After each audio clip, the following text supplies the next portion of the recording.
A ver un señor muy entusiasta hacer un anuncio que seguramente tenía un caldo de cultivo muy especial y favorable, porque si no, no se podía animar a decirlo con esta alegría. Hemos clausurado o levantado 10.000 kilómetros de vías de las 42.500 que existían. Hemos también clausurado 1.000 de las 2.400 estaciones. Hemos también reducido en la mitad los 30.500 trenes kilómetro hora de pasajeros que funcionaban en el país. Que haya buenos trenes, cómodos, que se cumplan los horarios, que no se cancelen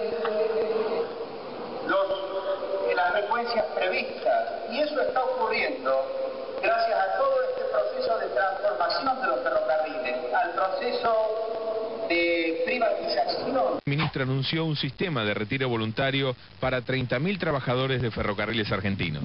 Tenemos planeado retirar 30.000 trabajadores ferroviarios.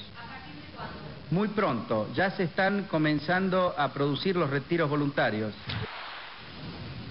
Con la felicidad que hacían estos anuncios. Y ahí es que empieza a aparecer el nuevo José Pedraza. José Ángel Pedraza nació en 1943 en Deanfunes, Córdoba. Su padre era peón ferroviario y él, junto a sus 7 hermanos, eran muy humildes y pasaron hambre.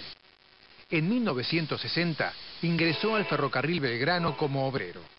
Al mismo tiempo se hizo marxista, aunque luego se acercó al peronismo. Su transformación comienza a fines de los 80, cuando de la mano de Menem pasa a formar parte del directorio de Ferrocarriles Argentinos y apoya las privatizaciones de los trenes y la reducción del personal, que pasa de tener 114.000 empleados a 20.000. Los empleados despedidos pasarán a ser tercerizados por empresas subcontratadas. En 1996, Pedraza asumió la Secretaría General de la Unión Ferroviaria y la conduce desde entonces. Ahí nos detuvimos en lo que es la presentación animada de José Pedraza, 1996. Saltemos a 1998. Corría la tarde del 18 de diciembre de 1998 en la localidad de Laguna Paiva, provincia de Santa Fe. En el acto político, el presidente Carlos Menem entregaba la concesión por adjudicación directa del ferrocarril Belgrano Cargas a José Pedraza, secretario general de la Unión Ferroviaria, por 30 años y con un subsidio de $50 millones. El caso particular es el de Belgrano, que tercerizó el mantenimiento de locomotoras, de vagones y de vías, con el riesgo de que estos trabajadores fueran a engrosar la fila de desocupados también. La Unión Ferroviaria los organizó en cooperativa, los capacitó y está haciéndose cargo de este mantenimiento de locomotoras, vagones y vías. El Belgrano Cargas, como todo el sistema ferroviario argentino, está subsidiado por el Estado, y todas las obras de infraestructura que se hace, la reconversión del sistema de rieles, es decir, toda obra que se desarrolla en el sistema, la paga el Estado. La AFIP detectó que de esas obras que supuestamente figuraban en los balances de Belgrano Cargas, las empresas que habían hecho esas obras no habían pagado tributo. ¿Y qué se encuentra la AFIP en esos años? Con 3 tipos de situaciones.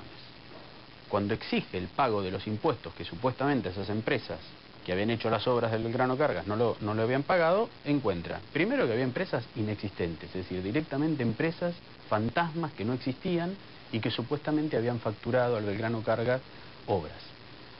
Un segundo grupo de empresas, que eran empresas que existían, eran empresas reales, pero cuando les dicen, bueno, usted hizo tal y tal obra para el Belgrano Cargas, y le muestran las facturas, las empresas dicen, jamás trabajamos con el Belgrano Cargas.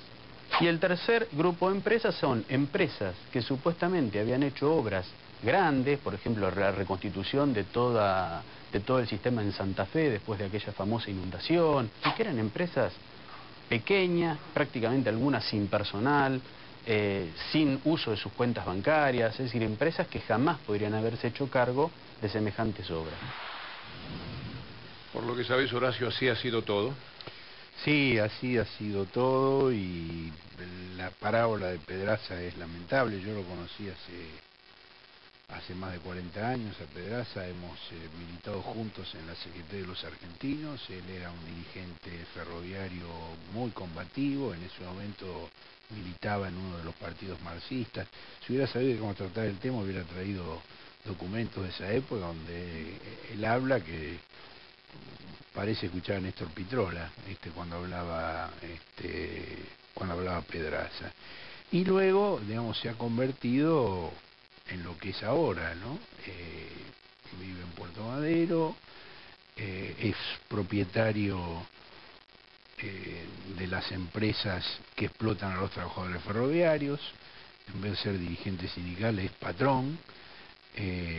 La tercerización es un elemento perverso que se usó en la década del 90 para licuar los salarios de los trabajadores.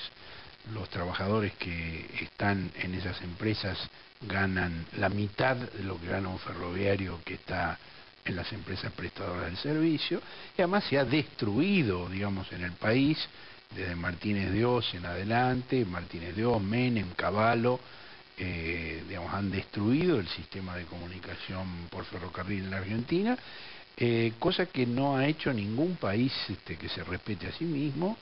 Han dejado pueblos fantasmas en todo el país, han dejado... Con la alegría que Martínez de Oz decía, clausuramos 1000 y pico de estaciones.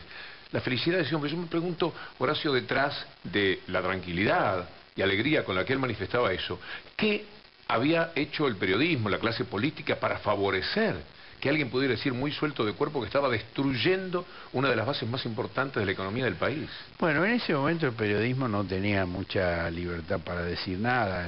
Digamos, Martínez de Oz habla en 1981, después pero el establishment económico seguramente amparaba esa idea. Pero sí, por supuesto. Digo, ese proyecto no es personal de Martínez de Oz. Digo, la destrucción de los ferrocarriles es un viejo programa del Banco Mundial. Hay un famoso plan que se llama Plan Larkin, que se empezó a recomendar a la Argentina inmediatamente después del derrocamiento de Perón, y que se fue aplicando en cuentagotas con gran resistencia de los trabajadores. Yo, en mi primer año como periodista, en 1960, 61, cubrí un largo conflicto ferroviario, una huelga ferroviaria contra la aplicación del Plan Larkin, en la cual el cardenal Cayano, que era el presidente de la Conferencia Episcopal, actuó como mediador, y entonces finalmente dieron marcha atrás, hasta que con el golpe del 76 quebraron la posibilidad de resistencia y comenzaron a aplicar el plan, que lo profundizaron. Los golpes estos que se dieron en Chile, en Argentina, eran para aplicar esos planes económicos. Sí, de otra manera no podían prosperar, poner en marcha todo lo de la Escuela de Chicago, que si con gobiernos democráticos posiblemente tardase muchísimo en prosperar. Bueno, aquí hubo dos etapas. Una primera etapa hecha por la violencia, con el golpe militar. Y hubo una segunda etapa que se hizo por la vía de la corrupción en los 90. Cuando pudieron legalizar todo. Con un gobierno electo, con sindicatos reconocidos legalmente, pero corrompidos. Y esta es la parábola lamentable de José Pedraza, que termina, digamos, asesinando a un chico que yo veo, a Mariano Ferreira, y Mariano Ferreira es como era el Pedraza que yo conocí en la década del 60. Con cuánto dolor se puede pensar en esa parábola increíble. A mí me produce dolor porque es la historia de nuestro país. Es una historia terrible. Que un hombre que fue militante, que fue combativo, termine asesinando a quien reivindica hoy las mismas cosas que reivindicaba él entonces, es desolador. Ahora, el país sigue, el país no se detiene. Afortunadamente José Pedraza va a pagar por el crimen que cometió, está preso, la investigación judicial ha sido excelente. Nosotros en el CELS representamos a la familia de Ferreira, a la mamá, al hermano, a Pablo. Vamos a presentar, a recordar el caso Ferreira, sí, con un testimonio que para nosotros presentar en el programa resultó desgarrador. Antes quisiera saber con Julieta, ¿qué nos dicen los amigos en el tuit que los tenemos hoy un poquito abandonados? Exactamente. Bueno, en @BDL Víctor Hugo ya están tuiteando sobre estos temas. Patricia Bullrich tuiteó: el paro o la movilización no pueden ser herramientas de presión frente a los delitos cometidos por sindicalistas Inaceptable, dice Patricia Bullrich, que agrega: el paro realizado por sindicalistas para presionar a los jueces es una extorsión. Ningún paro puede parar a los jueces. Por otro lado, Omar Plaini tuiteó: el caso Pedraza está en la justicia, hay un joven muerto y se tiene que investigar hasta las últimas consecuencias. Hay más, Víctor Hugo. Tweets de Jorge Todesca: la justicia está actuando serenamente en el caso Pedraza. Apoyemos su acción, también serenamente los ciudadanos. Y agrega: los sindicatos son una parte importante de la sociedad que necesita la misma renovación que otras instituciones. Hasta aquí algunos de los tweets en @BDL Víctor Hugo.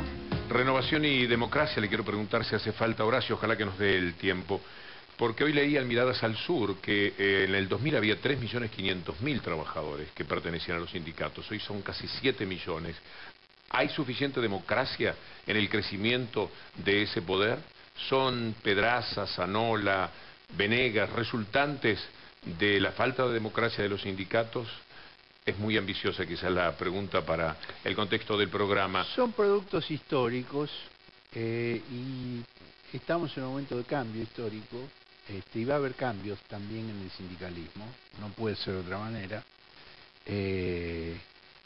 Y además hay una situación, hay un momento en el cual tenemos una calidad institucional como no hemos tenido en otras épocas, por la cual se puede investigar, se puede sancionar, no hay protección para esta gente. Tanto es así que lo que vamos a ver ahora, antes de irnos a la pausa, Horacio, muchísimas veces quedó impune.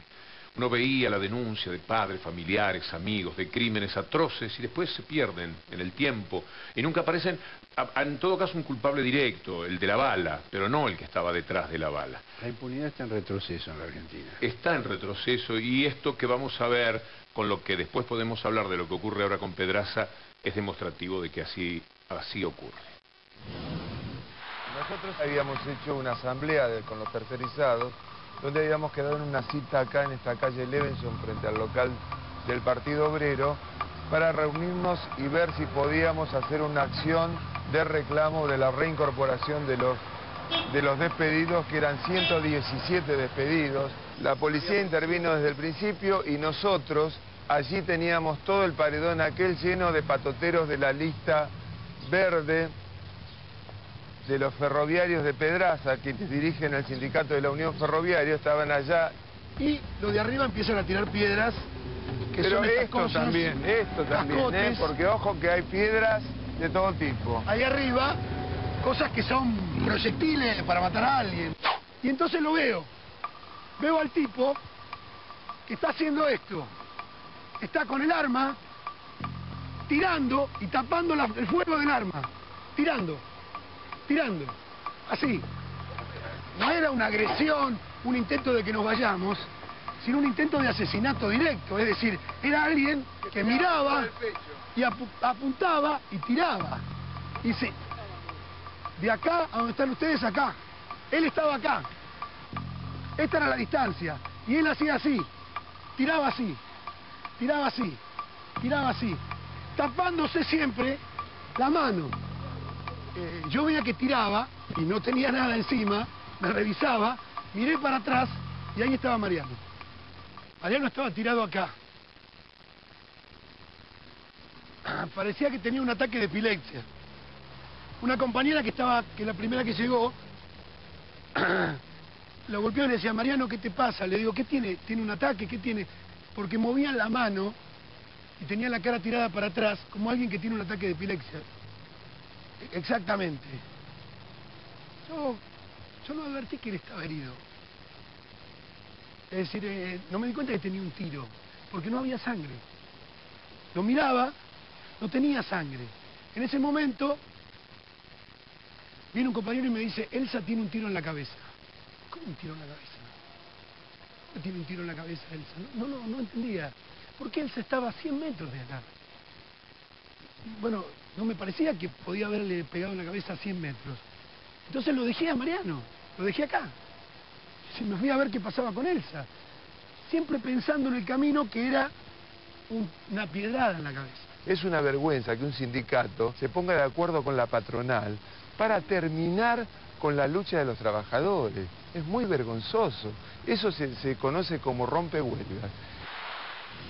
El dato nuevo, Horacio, me tengo que ir a la pausa, es que esto no va a quedar impune. Está claramente demostrado ya en el proceso judicial, que hasta ahora es ejemplar, ¿verdad? El proceso judicial es ejemplar. Comenzó con los autores directos, siguió con los organizadores y ahora falta el capítulo policial, porque ahí ha habido una complicidad de la Policía Federal. Enseguida volvemos, Embajada de Línea.